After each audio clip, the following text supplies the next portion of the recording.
بسم الله الرحمن الرحيم. الحمد لله رب العالمين والصلاة والسلام على أشرف الأنبياء والمرسلين أما بعد فأستعيذ بالله من الشيطان الرجيم بسم الله الرحمن الرحيم. السلام علیکم ورحمۃ اللہ وبرکاتہ. عزیز طلبہ کرام، امید کرتا ہوں احباب خیر سے ہوں گے. انشاءاللہ آج ہم تفسیر جلالین کے درس نمبر 91 میں سپارہ نمبر 17 سے سورہ انبیاء کی منتخب کردہ آیات 99 سے لے کر 102 تک پڑھنے کی سعادت حاصل کریں گے، جن میں کلام باری تعالیٰ و کلام مفسر کا ترجمہ ہوگا، ربط و تعلق آیات کو ذکر کیا جائے گا، کلام مفسر کی تشریح و توضیح کرنے کی سعادت حاصل کریں گے، اور درس پر ہونے والے اعتراضات کو حل کرنے کی کوشش کریں گے. آئیے طلبہ کرام بلا تاخیر بڑھتے ہیں اپنے آج کے درس کی طرف. بسم اللہ الرحمن الرحیم. رب تعالیٰ نے ارشاد فرمایا، لو کان ہؤلاء آلہۃ ما وردوها وکل فیہا خالدون. آئیے طلبہ کرام سب سے پہلے ان آیات مقدسہ کا ماقبل آیات کے ساتھ ربط اور تعلق جان لیتے ہیں. مفسرین کرام ان آیات مقدسہ کا ماقبل آیات کے ساتھ پہلا ربط اور تعلق کچھ یوں بیان فرماتے ہیں کہ پچھلی آیات کے اندر کفار اور ان کے معبودین کا ذکر ہوا ہے. اب ان آیات میں بتا رہے ہیں کہ وہ خود بھی اور ان کے معبودین بھی وہ ہمیشہ کے لیے دائمی جہنم کے حقدار ہوں گے. دوسرا تعلق ان آیات کا ماقبل آیات کے ساتھ کچھ یوں ذکر فرما رہے ہیں کہ پچھلی آیات کے اندر اہل دوزخ کا ذکر ہوا ہے، یعنی کفار اور ان کے معبودین کا ذکر ہوا ہے. اب ان آیات میں اہل جنت کا ذکر کیا جا رہا ہے. تیسرا تعلق ان آیات کا ماقبل آیات کے ساتھ کچھ یوں بیان کرتے ہیں کہ پچھلی آیات کے اندر اہل جہنم کا ذکر کیا گیا اور ان کے اوپر آنے والی مصیبتوں کا ذکر ہوا کہ انہیں ایندھن بنا دیا جائے گا جہنم کا. اب ان آیات میں بتا رہے ہیں کہ جو اہل جنت ہوں گے ان کا ماحول کتنا پرسکون ہوگا، وہ تو جنت میں شور شرابے کو بھی نہیں سنیں گے. آئیے طلبہ کرام ربط و تعلق آیات کے بعد بڑھتے ہیں آج کے درس کے ترجمہ کی طرف. بسم اللہ الرحمن الرحیم. رب تعالیٰ نے ارشاد فرمایا، لو کان ہؤلاء الاوثان. یہاں سے ذکر کر رہے ہیں، پیچھے بات چلی معبودان باطلہ کی، کفار جن کی پیروی کیا کرتے تھے، عبادت کیا کرتے تھے. رب تعالیٰ نے فرمایا کہ یہ تو جہنم کا ایندھن بنیں گے اور اسی میں ان کو ہمیشہ رہنا ہے. تو یہاں سے رب تعالیٰ فرما رہا ہے کہ اگر تم اپنے اس معاملے میں، اس دعوے میں سچے ہوتے کہ یہ حقیقی معبود ہیں، یہ جو بت تم نے بنا رکھے ہیں یہ معبود باطل نہیں ہیں بلکہ حقیقی ہیں، ما وردوها، تو پھر یہ کبھی بھی جہنم کے اندر داخل نہ کیے جاتے اگر یہ حقیقی معبود ہوتے. وَكُلٌّ مِّنَ الْعَابِدِينَ وَالْمَعْبُودِينَ، اور ہر ایک یعنی عابدین جو ان کی عبادت کرتے ہیں بتوں کی اور جن کو پوجا جاتا ہے یعنی جو ان کے خدا ہیں، فیہا خالدون، وہ اس جہنم میں ہمیشہ ہمیشہ کے لیے رہیں گے. لہم، ان کے عابدین کے لیے یعنی کفار مکہ کے لیے جو بتوں کی پوجا کرتے ہیں، فیہا، اس میں یعنی جہنم میں، زفیرن، چیخو پکار ہوگی، وہم لا یسمعون، اور وہ جہنم کی جوش کی وجہ سے اور اس کی شدت کی وجہ سے کچھ بھی نہیں سن سکیں گے.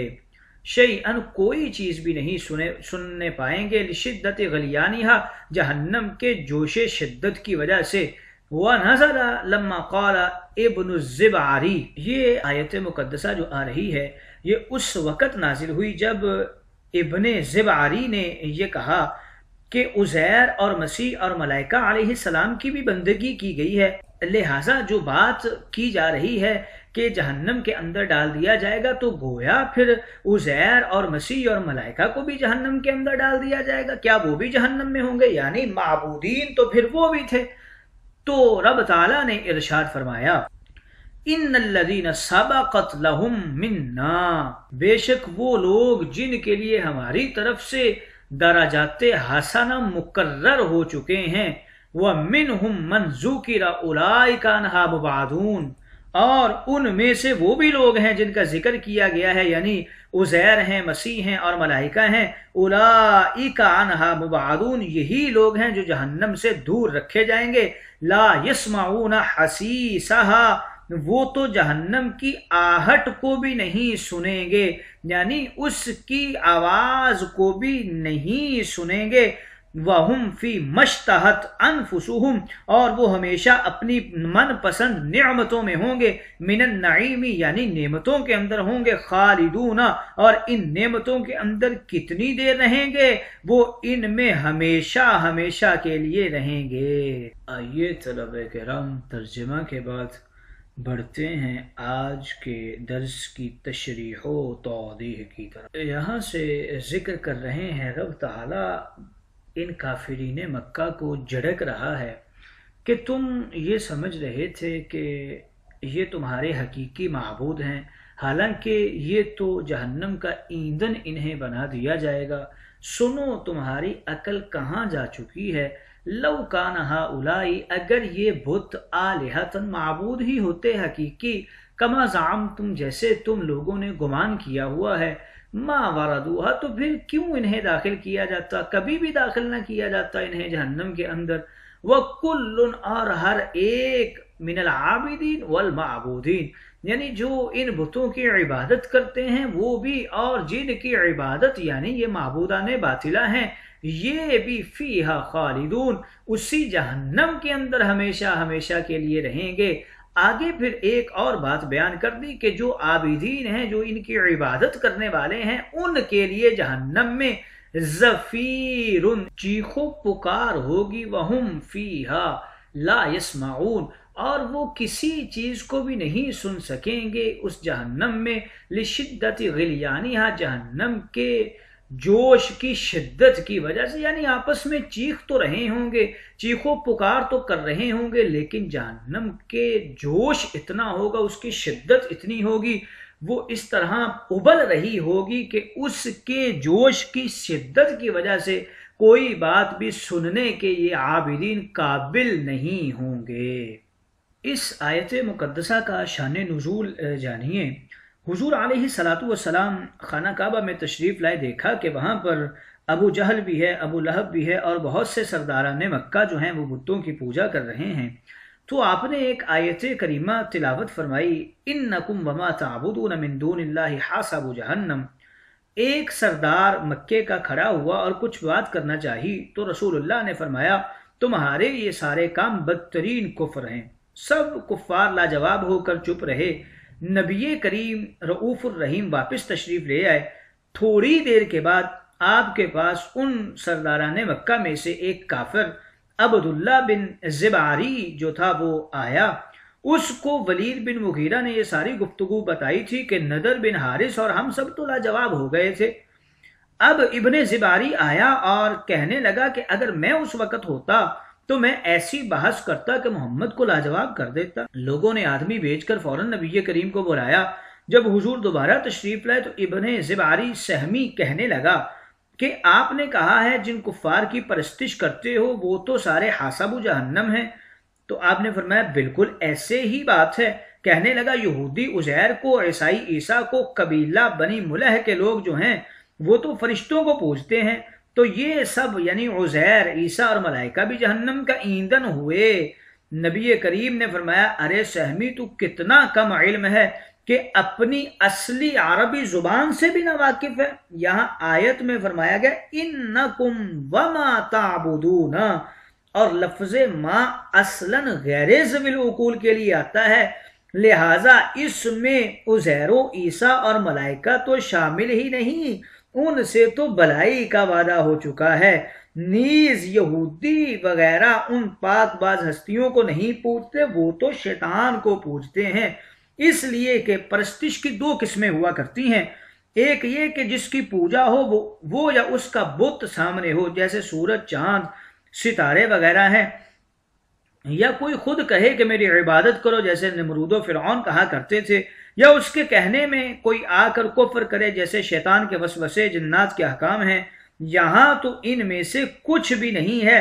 حضرت عزیر و عیسیٰ ان کے سامنے ہیں، نہ ان بزرگوں نے کہا ہے کہ ہم کو پوجو، نہ کوئی کفریہ بات منوائی ہے۔ اس پر پھر ابن زباری جو تھا وہ ایسا چپ ہوا، شرمندہ ہوا، اور اس کے اپنے ہی ساتھیوں نے اس کا مذاق اڑانا شروع کر دیا۔ امام جلال الدین السیوطی لکھتے ہیں کہ اس کے بعد پھر عبداللہ بن زباری جو تھا وہ مسلمان ہو گیا تھا۔